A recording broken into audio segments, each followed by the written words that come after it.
नमस्कार, स्वागत है आप सभी का। न्यूज़ वन इंडिया देख रहे हैं आप और मैं हूं आपके साथ कृतिका। बुलेटिन की शुरुआत बड़ी खबर के साथ करेंगे। दरअसल शहरों में बढ़ते हुए अवैध निर्माण को रोकने के लिए अब योगी सरकार की तरफ से बड़ा कदम उठाया गया है। दरअसल अब बिना विकास प्राधिकरणों की अनुमति के कृषि जमीनों पर कोई निर्माण नहीं होगा। कृषि भूमि को गैर कृषि में बदलने से पहले आपको प्राधिकरणों से इसके लिए अनुमति लेनी होगी। कृषि भूमि अगर प्राधिकरण सीमा में है तो बिना प्राधिकरण की अनुमति के एंड यूज को नहीं बदला जाएगा। प्रमुख सचिव आवास नितिन गोकर्ण रमेश ने ये शासनादेश जारी किया है।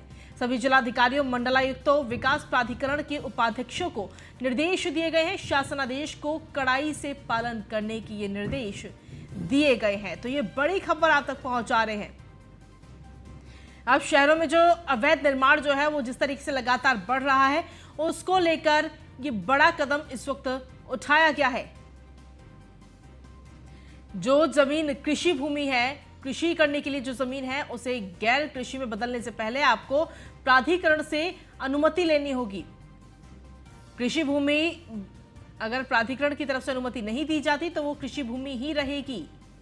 प्रमुख सचिव आवास नितिन गोकर्ण रमेश ने ये शासनादेश जारी किया है। तो ये बड़ी खबर आप तक पहुंचा रहे। दरअसल जिस तरीके से मामले जो हैं, ऐसे शिकायतें लगातार सामने आ रही हैं कि जो कृषि की भूमि है, जिस भूमि को कृषि के लिए अलॉट किया गया है, उस भूमि पर लोग अपने मकान बना रहे हैं, बिल्डिंग्स बना रहे हैं। ये शिकायतें जब लगातार सामने आने लगी तो उसको इन शिकायतों पर रोक लगाने के लिए बड़ा कदम उठाया गया है। अब बिना विकास प्राधिकरणों की अनुमति के कृषि जमीनों पर निर्माण नहीं किया जा सकता। ये बड़ा कदम इस वक्त योगी सरकार की तरफ से उठाया गया है। कृषि भूमि को गैर कृषि भूमि करने के लिए आपको पहले प्राधिकरण से अनुमति लेनी होगी। अधिक जानकारी के साथ रेजिडेंट एडिटर मनीष पांडे से जुड़ गए हैं। मनीष जी, देखिए, इस तरीके की लगातार जो शिकायतें लगातार बढ़ रही थी उत्तर प्रदेश के अंदर कि जो भूमि कृषि के लिए है उस भूमि पर लोग मकान बना रहे थे, फ्लैट बना रहे थे, बिल्डर्स उन पर कब्जा कर रहे थे। लेकिन अब कहीं ना कहीं जो ये बड़ा कदम योगी सरकार की तरफ से उठाया गया है, तो अब लगातार आ रही इन शिकायतों पर कहीं ना कहीं रोक लग पाएगी। देखिए, बिल्कुल जाहिर तौर पे एक बहुत बड़ा कदम है। और अमूमन ऐसा नहीं था, पहले नियमावली नहीं थी, इस तरह की नियमावली पहले भी बनी थी कि जो कृषि की जमीनें होती थी, खासकर देखा जाता था कि जो शहरी आबादी वाले क्षेत्र थे, जो शहर हैं, शहरों के आसपास की जो तमाम खेती वाली जमीनें थी, वो बिल्डर्स किसानों से खरीद के और वहाँ डेवलप करके अनियोजित कॉलोनियां बना देते थे। वहाँ न सीवर होता था, न नालियां होती थी, न सड़कें होती थी, और जो पब्लिक खरीद के परेशान होती थी और बाद में फिर अथॉरिटीज से कंप्लेन करती थी। तो इसको देखते हुए सख्त कदम उठाने की कार्रवाई की गई है।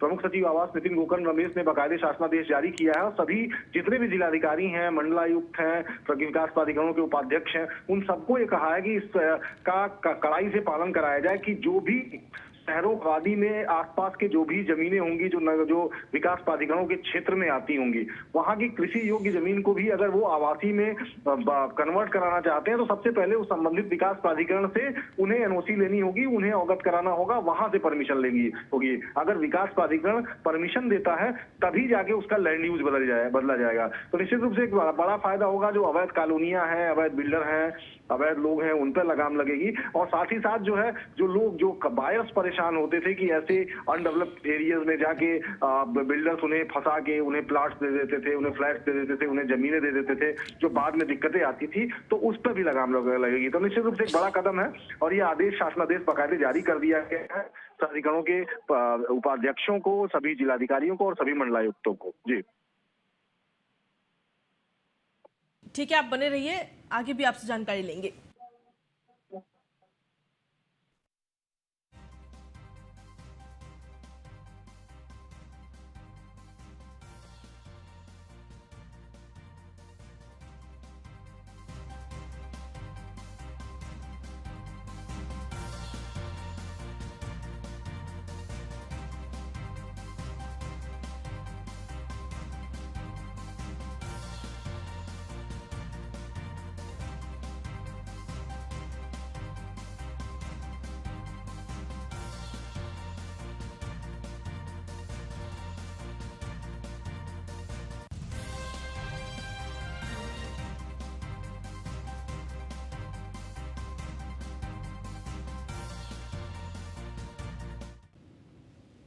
और चलिए बुलेटिन में आगे बढ़ेंगे। अगली खबर का रुख करते हैं लखनऊ से, जहां पर अधिशासी अभियंता हरदयाल अहिरवार पर गंभीर आरोप लगे हैं।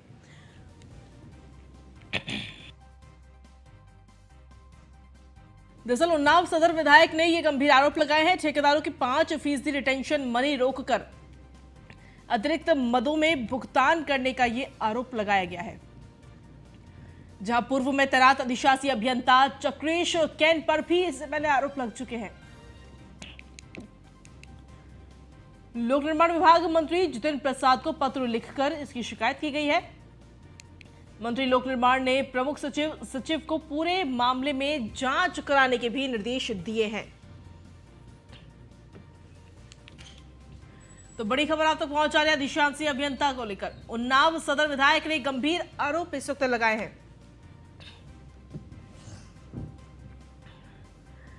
अधिक जानकारी के साथ रेजिडेंट एडिटर मनीष पांडे इस वक्त जुड़ गए हैं। मनीष जी, देखिए एक बार फिर से ये आरोप लग रहे हैं। पूर्व में तैनात अधिशासी अभियंता चक्रेश कैन पर पहले भी आरोप लग चुके हैं और अब फिर से ये आरोपों का सिलसिला जो है शुरू हो रहा है। बिल्कुल जाहिर तौर पर जो विधायक ने, सत्ता पक्ष के विधायक ने पत्र लिखा है, क्योंकि सरकार अक्सर जीरो टॉलरेंस की बात करती है विभागों के जो भ्रष्टाचार हैं वो समाप्त हो गए हैं। लेकिन जब सत्ता पक्ष का ही विधायक इस तरह से सवाल उठे तो निश्चित रूप से बहुत सारे सवाल उठते हैं। हालांकि जो पंकज गुप्ता है वो उन्नाव से सदर विधायक हैं, इन्होंने शिकायत की है हरदयाल अहिरवार की कि ये जो ठेकेदार हैं, ठेकेदारों की जो डिटेंशन मनी है 5% उसे रोककर और बाद में उसे निकाल के अन्य मदों में खर्च करते हैं।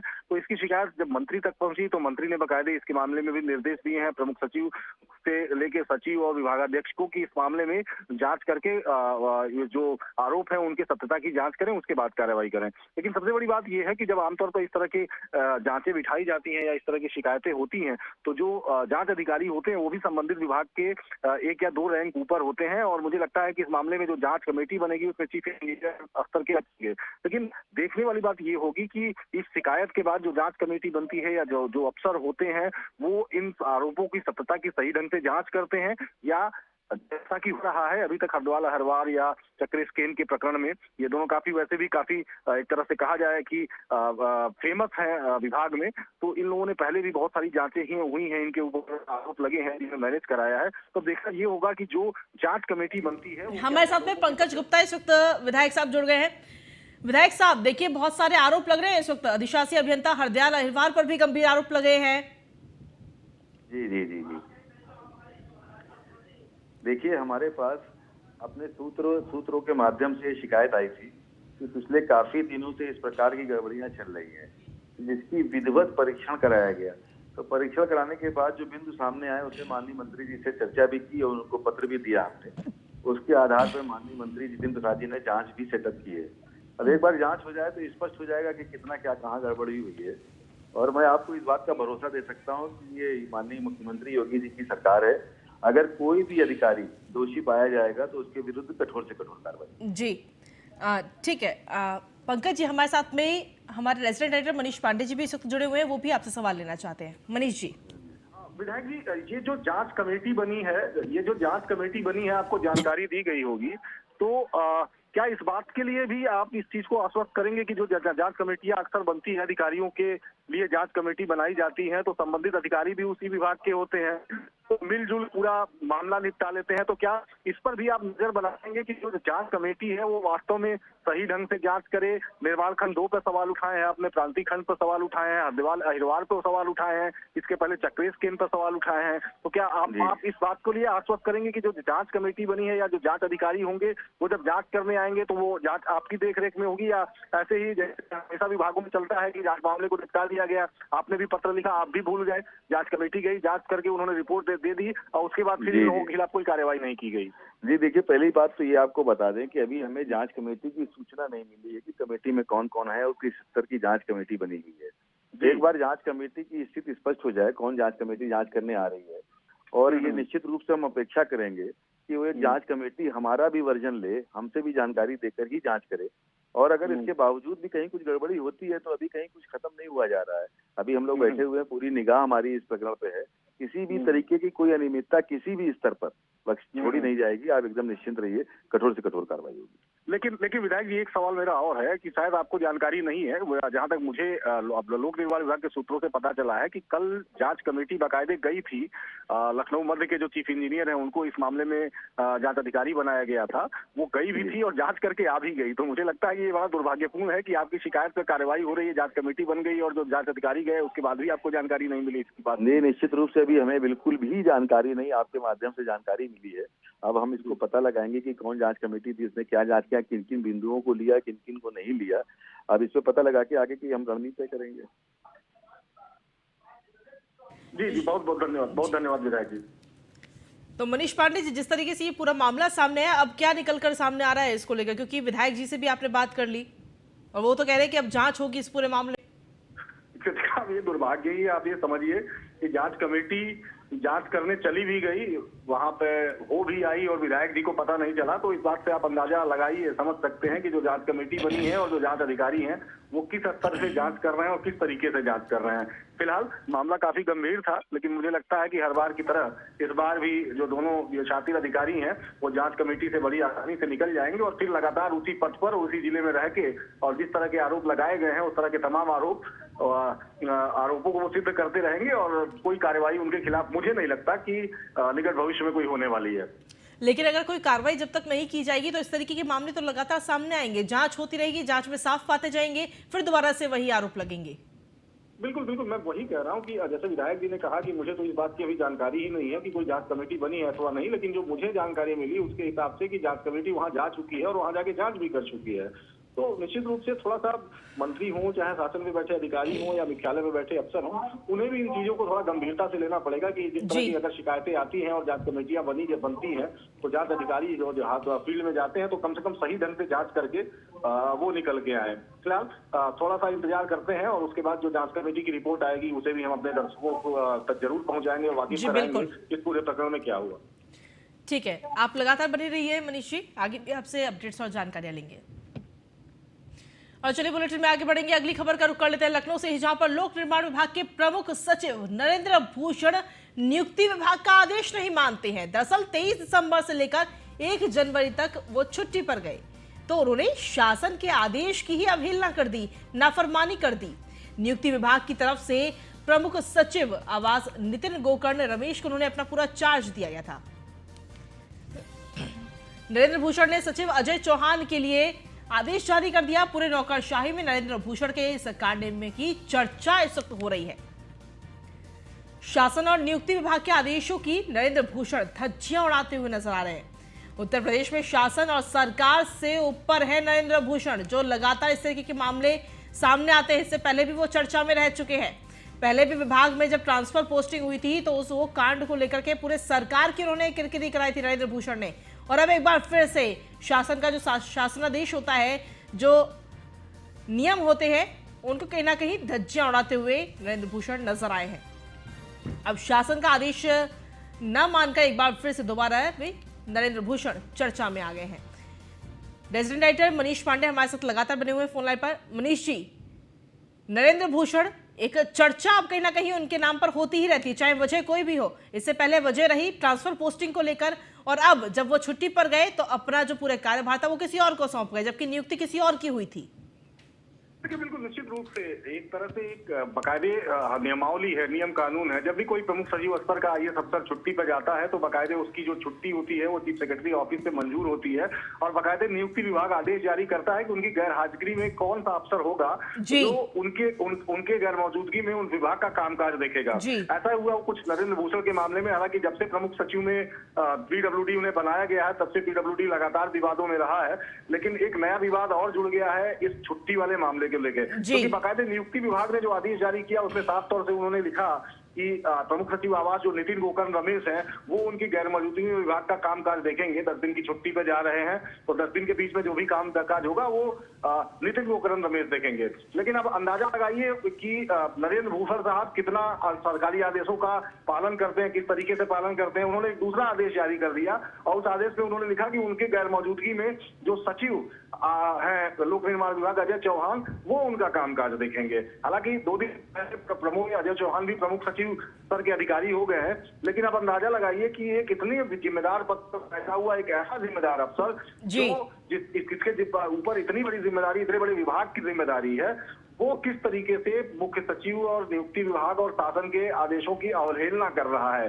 जब नियुक्ति विभाग की तरफ से कह दिया गया कि उनकी गैर मौजूदगी में नरेंद्र भूषण पीडब्ल्यूडी का कामकाज देखेंगे, तो उन्हें ये आदेश जारी करने की क्या जरूरत थी कि अजय चौहान उनकी गैर मौजूदगी में सारा काम देखें। हालांकि सचिव स्तर के अधिकारी थे, विभाग में थे, विभाग के बाकी कामकाज जरूर देखते, लेकिन उन्होंने अपना चार्ज भी अजय चौहान को दिया। तो जाहिर तौर पर ये निश्चित रूप से नाफरमानी है, नाहुक्मरानी है, और ये एक तरह से दर्शाता है कि किस तरीके से प्रमुख सचिव साहब जो है, जो चीफ सेक्रेटरी का आदेश है, जो शासन की नियुक्ति विभाग का आदेश है, उसको किस तरीके से उसका अनुपालन करते हैं और अपने आप को सुपर बॉस समझते हैं कि उनके ऊपर न तो सरकार है, न तो शासन है, न तो शासन में बैठे हुए अधिकारी हैं। जो चाहेंगे वही होगा उस विभाग में। जी बिल्कुल, चलिए शुक्रिया तमाम जानकारी देने के लिए मनीष जी।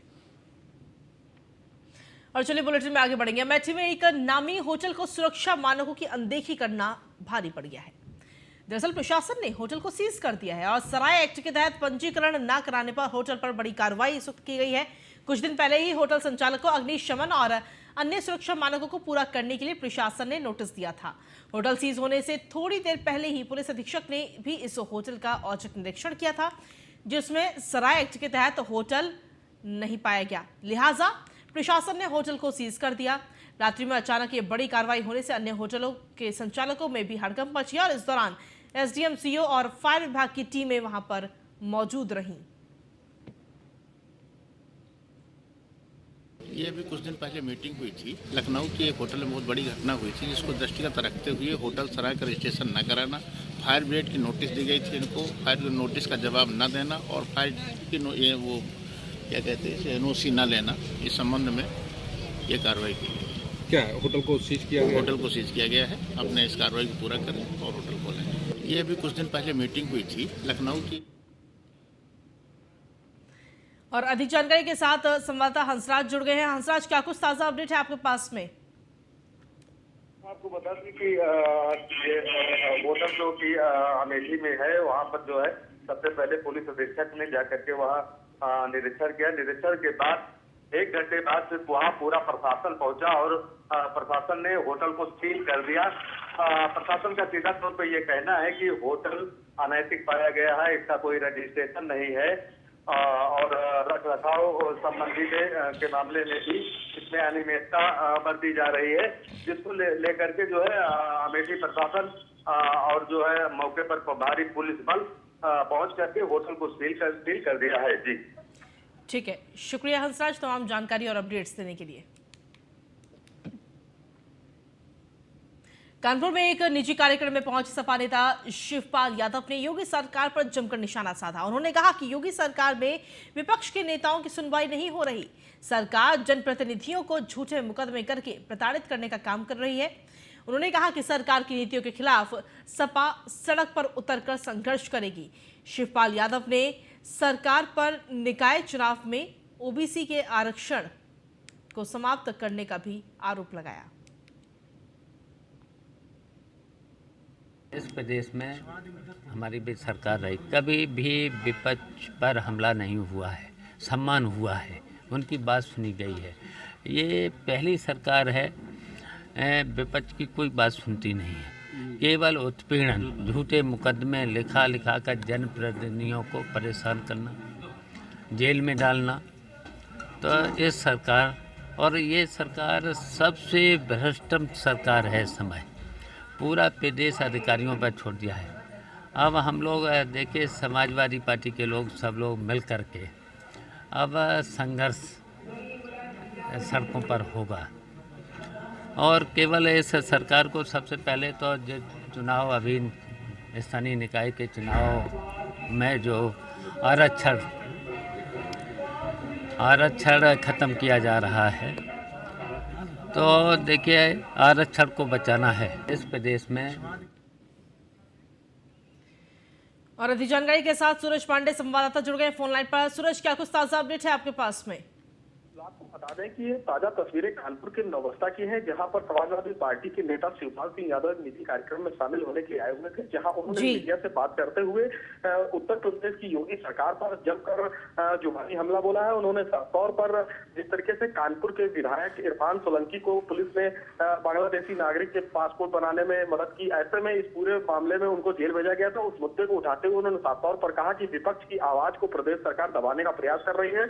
उनकी भी सरकार 4 बार प्रदेश में रही है, मगर विपक्ष का सम्मान होता था। ऐसे में योगी सरकार जो है वो विपक्ष की आवाज को बुलंद करने की जगह दबाने में लगी हुई है और इसको किसी भी कीमत पर बर्दाश्त नहीं किया जाएगा। समाजवादी पार्टी की जो सरकार है, समाजवादी पार्टी जो है वो अब सड़कों पर उतरकर योगी सरकार के खिलाफ प्रदर्शन करेगी और साथ ही साथ उन्होंने निकाय चुनाव में जिस तरीके से ओबीसी आरक्षण का भी मुद्दा बनाया है और कहा है कि जिस तरीके से उत्तर प्रदेश में निकाय चुनाव में ओबीसी को आरक्षण नहीं मिल पा रहा है, ऐसे में समाजवादी पार्टी इसकी पूरी लड़ाई लड़ेगी और इस लड़ाई को ओबीसी आरक्षण को दिलवाकर ही निकाय चुनाव में जब तक जारी नहीं होगा तब तक निकाय चुनाव नहीं होने देगी। ऐसे में कहीं ना कहीं से जो आगे समाजवादी पार्टी की जो रणनीति है वो योगी सरकार को लेकर काफी मुकर नजर आ रही है और शिवपाल यादव ने भी साफ तौर पर कहा है कि अन्य विपक्षी दलों को भी जुटाकर योगी सरकार के खिलाफ हल्ला बोल किया जाएगा। जी ठीक है, शुक्रिया तमाम जानकारी देने के लिए सूरज। वहीं भारत नेपाल सीमा के सोनोली बॉर्डर पर भारतीय सीमा में घूम रहे 2 चीनी नागरिकों को एसएसपी ने हिरासत में लिया है। सरहद पर एसएसपी जवान रूटीन चेकिंग कर रहे थे। इस दौरान चीनी नागरिक भारतीय सीमा की तरफ आते नजर आए। घुसपैठ की आशंका में एसएसपी जवानों ने दोनों चीनी युवकों को पकड़ लिया और उनसे पूछताछ करने लगी। सही जवाब न मिलने पर जवानों ने उन्हें हिरासत में ले लिया। बताया जा रहा है कि दोनों के पास रिपब्लिक ऑफ चाइना का पासपोर्ट है। इनके पास भारत में प्रवेश करने का वीजा भी नहीं था। इसके पहले दोनों युवक कई बार भारत आ चुके हैं। वहीं दोनों से महाराजगंज पुलिस समेत खुफिया जांच एजेंसियां पूछताछ कर रही हैं। अधिक जानकारी के साथ संवाददाता अभिमुक्त पांडे जुड़ गए। अभिमुक्त, क्या कुछ ताजा अपडेट है आपके पास में इसको लेकर? जी बता दें, भारत नेपाल के सोनौली सीमा पे 2 चीनी नागरिकों को एसएसबी ने पकड़ा है। एसएसबी जो है लगातार पूछताछ के बाद कुछ इंटेलिजेंस एजेंसियां भी उनसे पूछताछ कर रही है। तो कुल मिला के इनके पास जो मामला निकल के आया, अभी तक पासपोर्ट की जो अवधि थी वो खत्म हो चुकी थी। चोरी छुपे घुसने का प्रयास कर रहे थे। उसी दौरान पेट्रोलिंग करते समय एसएसबी ने उन्हें पकड़ लिया है और पूछताछ अभी जारी है। जी ठीक है, शुक्रिया तमाम जानकारी देने के लिए अभिमुक्त। तो आपको बता दें कि खुफिया जांच एजेंसियां दोनों युवकों से फिलहाल पूछताछ कर रही हैं। अगली खबर है बागपत से, जहां पर तहसील में आपस में अधिवक्ता भिड़ते हुए नजर आए। अधिवक्ताओं के बीच में ही जमकर मारपीट हुई। मारपीट में घायल हुई महिला अधिवक्ता बीच बचाव करने पहुंचे।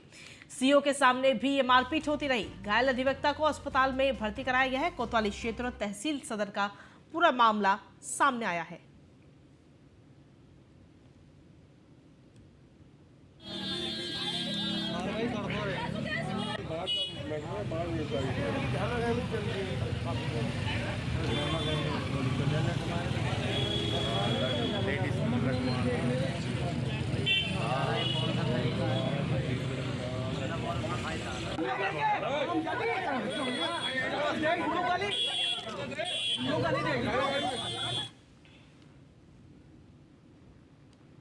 वहीं अमरोहा के गजरौला नेशनल हाईवे पर रईस जादू का स्टंट देखने को मिला। थार गाड़ी समेत अन्य गाड़ियों से स्टंट करने का एक वीडियो जमकर वायरल हो रहा है। आप देख सकते हैं कि इस वीडियो में ट्रैफिक नियमों का जमकर उल्लंघन किया जा रहा है। पहले थार डिवाइडर क्रॉस करती हुई नजर आती है और उसके बाद 4 गाड़ियां एक साथ स्टंट कर रही हैं। ऐसे में स्टंटबाज खुद की जान तो जोखिम में डाल ही रहे हैं, लेकिन दूसरों की जान के साथ भी खिलवाड़ कर रहे हैं।